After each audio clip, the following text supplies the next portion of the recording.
A significant part of Nigeria's economy operates informally. The woman selling food by the roadside, the tailor working from home, the mechanic, hairdresser, and countless small businesses operating outside formal employment structures.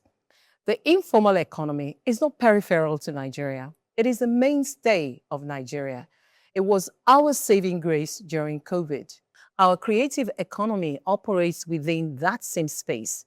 Artists, filmmakers, musicians, fashion entrepreneurs, writers, and content creators are creating, producing, and employing every day. From Afrobeats to Nollywood, from fashion to digital content, Nigerian creativity has become one of our most visible exports.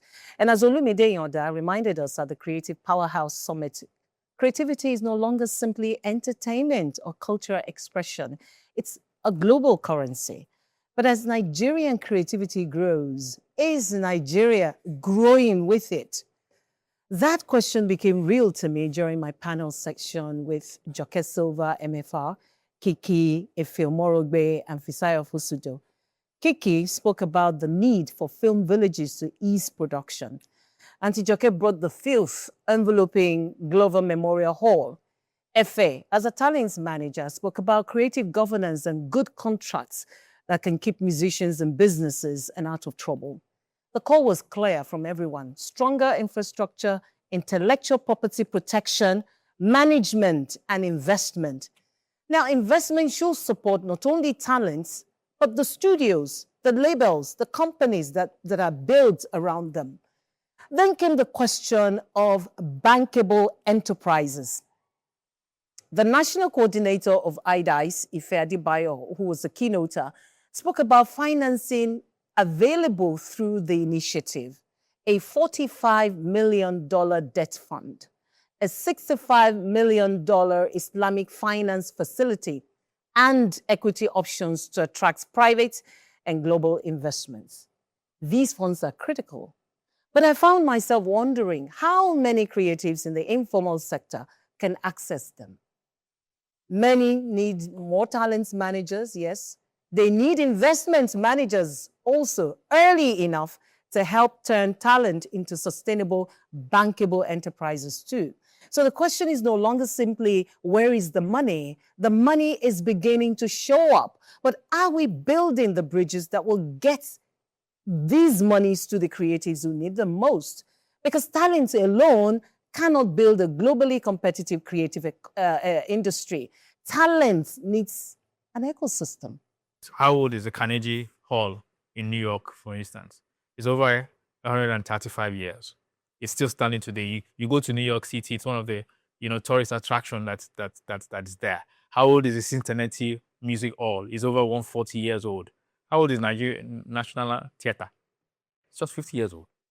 But then it's run down. We don't seem to invest in that infrastructure. Yeah. So a lot of right now in Nigeria, when we talk about Nollywood and our music industries, we should have film villages. We should have infrastructure, really. The way we talk about Hollywood today. You go to Hollywood, you find all the systems, the infrastructure is in one place for you to be able to grow in that industry.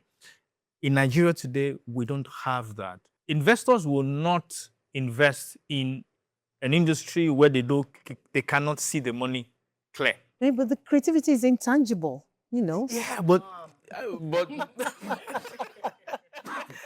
yeah, that's what we keep hearing, and that's the reason why I think the last time we had this conversation, I was giving an example of somebody in Nollywood artist who came to me to ask me to invest in a movie, and I said, okay, what is the ROI and what are the terms? And the person will say, what is the ROI? Just bring 5 million. When you bring 5 million, we will do this. And I said, no, I want to see a proper budget. I want to see a proper business case, a proper statement of accounts and all that. What have you done before? I think we also need to teach the talent industry business education. I'm going to start by spotlighting Godwin Tom of Sunny. Nigeria. What is doing with Creative Industry Initiative for Africa is largely around building an ecosystem for the creative industry, training young people across both the technical and the business side of being a creative. In the year 2026, as a creative, talent is not close to enough. Your success is dependent on more than just your skills. You need to understand the business side of your business. You need to understand how value is captured. The entire value chain, from the time you say, you hold the mic and say something, Hello, testing. Till money gets into your account, you need to understand how the process goes and all the different people that comes into play before, money gets in, and where the money is supposed to go when it gets in. I want to write on what Chinka said regarding that we don't have a system. We do. We've come a long way from where we were 10, 20 years ago. The industry is evolving. We're seeing investors invest in, I could remember Femi Adebayo did a consortium to fund his last movie. Yes. I know people who invested in it. I've had people send decks of movies, but those are only the 1-2%. A lot of others in the creative industry, they can't particularly articulate, what it is they are trying to achieve. They can't do revenue projection. They just say, if I put it on YouTube, it will give me this. No. If we go to the cinema, we'll make this. No, how does my money come back to me? They can't explain it. And also because the movie industry in Nigeria used to be funded by illicit funds. And then we are now going back to the era of, they're trying to pull legitimate funds in. Illicit funds, you're trying to launder it. So you don't particularly need to make business case with it. But now, there are trails everywhere. I believe that we should give, when they say put some respect on it, the creatives a bit more respect. I do understand that. Maybe they should be respectable as well. Yes, they do need to be respectable. My daughter is studying sound engineering. She's in her final year. But she's not only studying sound engineering, she's studying sound engineering and business. Because the legal work is important.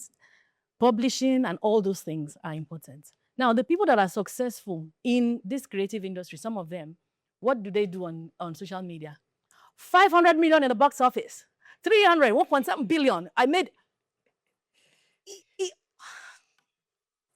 This one has triggered me. Let me come to the case. This one has, because they mislead these young people. So what they do, instead of going to look for a way to even certify or even sit under someone, what they do is they open a YouTube channel, believing that the minute they open a YouTube channel, do whatever, they will just get the dollars coming in. And then they are surprised after 1 year that they only got $2.50 coming into their accounts because they don't understand. And I also believe that a lot of these creatives that are successful should be willing to mentor and get these children under their wings. We have the Ministry of Sports Development. We have the ministry responsible for sports. Bad as underperforming as they are, they still have provided the direction for whoever wants to support sports, right? So if you want to create this ecosystem, how would you do it? So, but we already have a ministry that has that underneath. Correct. The creative economy. So that ministry, we need to put this challenge on their doorstep. Can you provide the leadership for creating an ecosystem for creatives to thrive? 1. 2, iDice you talked about. I'm surprised to know that Bank of Industry and the Islamic Bank of all banks, I'm shocked, has contributed so much, over $617 million. That's huge. So if you have done that, I think that's the heavy lifting, isn't it? It is. So the next thing is to promote what you do and attract the people that you want to help. Why would you have so much money and nobody knows you have them? You watch American movies and you see some iconic names, Columbia, Universal. Yes. They've been there for years. Yeah, those are They've grown. organizations. That's the point. Exactly that's the point I'm raising. Okay? That is, you have to find a way of channeling private capital, all right, into these organizations. These organizations can then go and seek loans from banks because individuals cannot do it. So we build these organizations, not individual organizations where Funke Akindele is doing this one is doing that. No. They've been pushing IDIs for the past about 2 years now. I mean, and then you as a creative, you are in an industry, you don't know this fund exists or how to leverage, you don't know what to do. A simple Google search will help you, or go to their office. I mean, it's not rocket science. You can't keep telling government to say government should do this, government should. What are you doing as an individual to better yourself? And riding on what Shinka said, there's not a lot of cohesion in the industry. If we neglect to build efficient systems that facilitate productivity, we're contributing to the very dysfunctional society we lament about day and night. Right, I'll bring it home, Funke. The society we fail to invest in becomes the breeding ground for area boys who will one day invade the system that governs us.